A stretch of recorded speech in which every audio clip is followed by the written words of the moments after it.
Kasalukuyan nga na nasa Itbulaga ang two times gold medalist champion sa Olympics na si Carlos Yulo. Ito'y upang mabigyan ng katuparan ang kahilingan ng isang batang babae na nasa field din ng gymnast. Gusto daw niyang makita ang double gold medalist champion na si Carlos Yulo.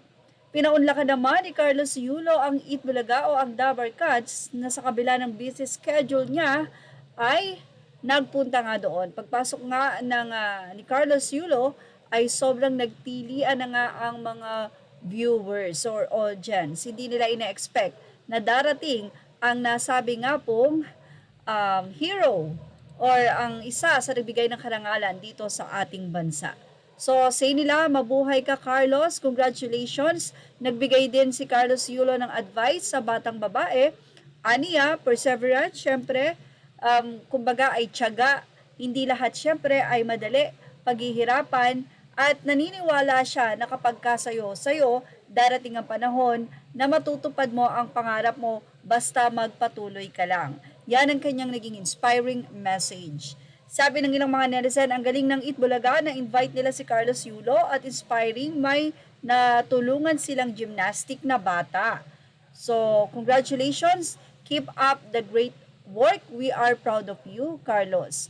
Sa kabila nga ng nasabing issue between his family, Carlos Yulo, still, sobrang ang saya ng mga Pinoy kapag siya ay nakikita.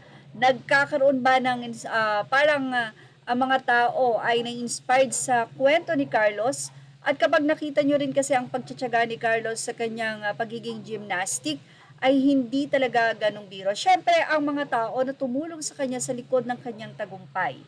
Sobrang busy ni Carlos.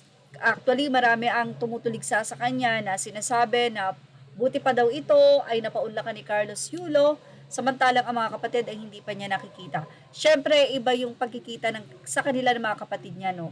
Na yun nga yung ating iniintay dahil sobrang miss na rin si Carlos ng kanyang mga kapatid. But anyway, mula nga sa Itbulaga, marami ang nagpapasalamat na talagang kinuha nila ang oras ni Carlos sa araw na ito upang mabigyan nga ng katuparan. Isang napakalaking karangalan, no, para nga daw sa Itbulaga na nandoon ang ating champion at sa mga susunod pang henerasyon na nagnanais din na makahakot ng gold medal.